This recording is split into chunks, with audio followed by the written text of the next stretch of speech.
حضرت علی رضی اللہ تعالی عنہ کے دو ایسے عجیب اور عقل کو دھنگ کرنے والے واقعات ہیں کہ جن سے یہ ثابت ہوتا ہے کہ کالا بدصورت بچہ کس گھر میں پیدا ہوتا ہے اور معذور یا کمزور بچہ کس گھر میں پیدا ہوتا ہے۔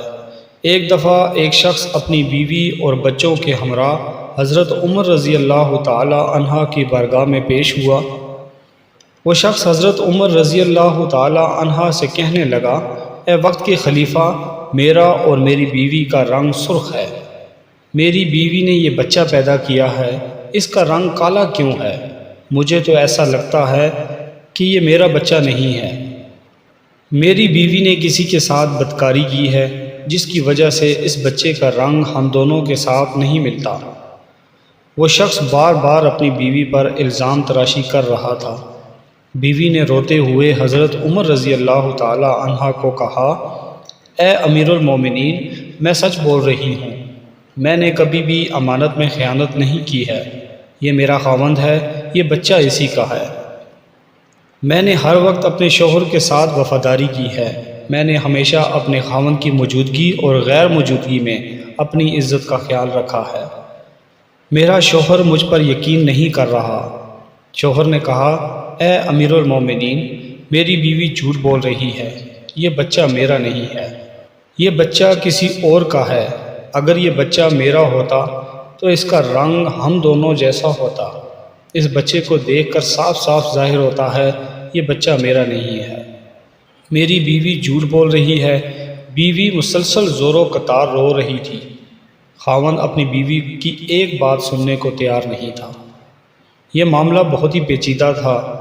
حضرت عمر رضی اللہ تعالی عنہ سوچ میں پڑ گئے کہ اس معاملے کو کس طرح سے حل کیا جائے۔ حضرت عمر رضی اللہ تعالی عنہ نے سوچا کہ کیوں نہ اس معاملے میں داماد رسول حضرت علی شیر خدا سے مدد لی جائے۔ حضرت عمر رضی اللہ تعالی عنہ خاوند، بیوی اور بچوں کو ساتھ لے کر حضرت علی رضی اللہ تعالی عنہ کے پاس تشریف لے گئے۔ انہوں نے حضرت علی رضی اللہ تعالی عنہ کو سلام پیش کیا۔ حضرت علی رضی اللہ تعالی عنہ نے سلام کا جواب دیا۔ حضرت علی رضی اللہ تعالی عنہ نے دریافت کیا، اے عمر، کیسے آنا ہوا؟ حضرت عمر رضی اللہ تعالی عنہ نے فرمایا، اے علی رضی اللہ تعالی عنہ، ہم یہ مسئلہ پوچھنے کے لیے آپ کے پاس تشریف لائے ہیں۔ حضرت علی رضی اللہ تعالی عنہ نے خاوند سے کہا، اے بندے، میں جو کچھ بھی پوچھوں گا تم نے اس کا جواب سچ سچ بتانا ہے۔ اس شخص نے کہا، پوچھئے، کیا پوچھنا چاہتے ہیں؟ میں آپ کو سچ بات ہی بتاؤں گا۔ حضرت علی رضی اللہ تعالی نے پوچھا، اے اللہ کے بندے، جب تیری بیوی حالت حیض میں تھی کیا تو نے اپنی بیوی کے ساتھ ہم بستری کی تھی؟ یہ سوال سن کر آدمی نے کچھ لمحے کے لیے خاموشی اختیار کی، پھر کہنے لگا، ہاں یہ بات سچ ہے کہ میری بیوی حالت حیض میں تھی تو میں نے اپنی بیوی کے ساتھ ہم بستری کی تھی۔ حضرت علی المرتضیٰ فرمانے لگے، اے بندے، یہ بچہ تمہارا ہی ہے، بلا وجہ اپنی بیوی پر الزام تراشی نہ کرو۔ جب تو نے بیوی کے ساتھ حیض کے دنوں میں ہم بستری کی تھی تو تیرا نطفہ تمہاری بیوی کے سیاہ خون کے ساتھ مل گیا، جس کی وجہ سے بچے کا رنگ سیاہ ہو گیا۔ اگر تم بیوی کے ساتھ حالت حیض کے دنوں میں ہم بستری کرو گے تو بچہ کالے اور بدصورت ہی پیدا ہوگا۔ اے شخص، آج کے بعد یہ بات اپنے ذہن میں بٹھا لو کہ حدیث اور قرآن حیض کی حالت میں ہم بستری کرنا حرام اور سخت گناہ قرار دیا گیا ہے۔ اگر کوئی بندہ اس بات کا علم رکھتے ہوئے بھی اپنی بیوی کے ساتھ ہم بستری کرتا ہے تو اللہ تعالیٰ ایسے بندے سے سخت ناراض ہو جاتا ہے اور وہ بندہ جلد ہی اللہ تعالیٰ کی سخت پکڑ میں آ جاتا ہے۔ اب ہم آپ کو بتاتے ہیں کہ معذور اور کمزور بچے کن گھروں میں جنم لیتے ہیں۔ مدینہ منورہ کا واقعہ ہے کہ ایک خوبصورت اور نوجوان لڑکی کی شادی ایک بوڑھے آدمی سے ہو گئی۔ شادی کی پہلی رات میاں بیوی نے ہم بستری کی۔ اتفاقاً شوہر کا اسی رات وصال ہو گیا۔ دلہن حاملہ ہو چکی تھی۔ جب بیوی نے بچے کو جنم دیا تو لوگوں نے اس لڑکی پر طرح طرح کے الزام تراشی شروع کر دی کہ اس کا میاں تو پہلی رات ہی انتقال کر گیا تھا۔ اس لڑکی نے جس بچے کو جنم دیا ہے وہ بچہ حرام کا ہے۔ اس کے خاوند کا نہیں ہے، کیونکہ وہ تو پہلی رات ہی مر گیا تھا۔ پھر یہ بچہ کیسے پیدا ہو گیا؟ اس بوڑھے کی یہ دوسری شادی تھی۔ اس بوڑھے کا پہلی بیوی سے ایک لڑکا تھا۔ اس لڑکے نے اپنی سوتیلی ماں پر الزام لگانا شروع کر دیا۔ وہ کہنے لگا کہ اس عورت نے کسی کے ساتھ زنا کیا ہے۔ یہ بچہ میرے باپ کا نہیں ہے، یہ بچہ حرام کی اولاد ہے۔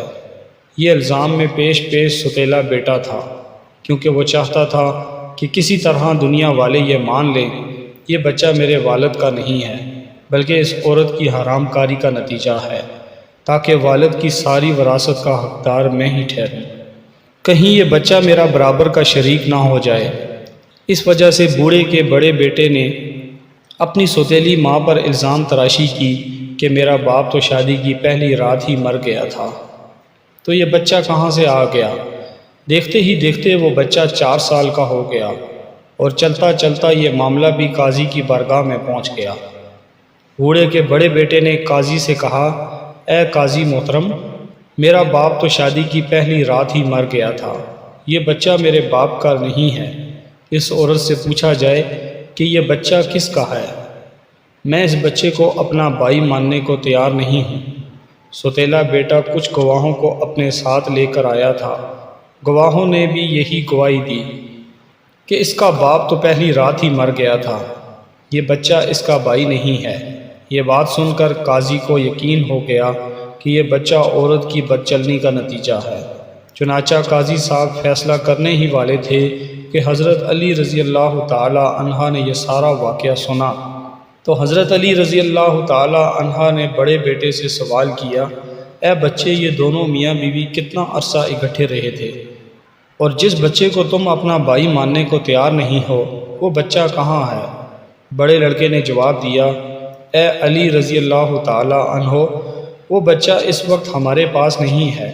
حضرت علی رضی اللہ تعالی عنہ نے کہا کہ تم کل اس بچے کو ہمراہ یہاں لانا، کل انشاءاللہ تمہارا فیصلہ ہو جائے گا۔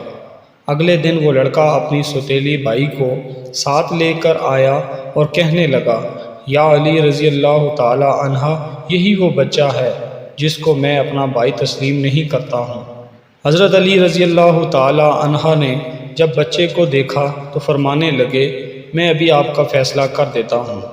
حضرت علی رضی اللہ تعالی عنہ نے کچھ اور بچوں کو بلایا اور ان سے فرمایا، جاؤ باہر جا کر کھیلنا شروع کر دو۔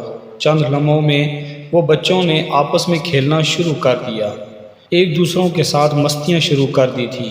حضرت علی رضی اللہ تعالی عنہ بچوں کو کھیلتے ہوئے بڑے غور سے دیکھ رہے تھے۔ کچھ دیر کے بعد حضرت علی رضی اللہ تعالی عنہ نے بچوں کو بلایا اور فرمانے لگے، سب بچے ایک جگہ پر بیٹھ جاؤ۔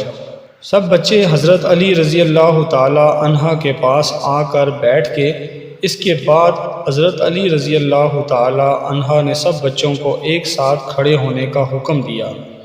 سب بچے ایک ساتھ کھڑے ہو گئے۔ مولا علی رضی اللہ تعالی عنہ ان بچوں کو بڑے غور سے دیکھ رہے تھے۔ حضرت علی رضی اللہ تعالی عنہ نے دیکھا کہ سب بچے بڑی آسانی سے کھیل رہے ہیں، بیٹھ رہے ہیں، کھڑے ہو رہے ہیں، اور ان کو کھیلنے، بیٹھنے، اٹھنے میں کوئی دقت نہیں ہو رہی۔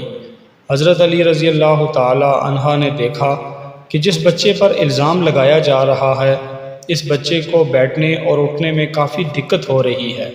آپ رضی اللہ تعالی عنہ نے فیصلہ یہ سنایا کہ یہ بچہ اسی بوڑھے شخص کا ہے، کیونکہ اس بچے میں کچھ کمزوریاں ہیں جس کو دیکھ کر یہ ظاہر ہوتا ہے کہ یہ بوڑھے باپ کا بچہ ہے۔ باقی سب بچوں کو کسی قسم کی دقت، کسی قسم کی تکلیف نہیں ہو رہی، وہ آسانی سے چلتے پھرتے اور کھیلتے ہوئے نظر آتے ہیں۔ ان میں کوئی کمزوری نظر نہیں آ رہی، کیونکہ جوان ماں باپ کی اولاد ہے۔ اللہ پاک سب کو صحت مند، خوبصورت اولاد سے نوازے، آمین۔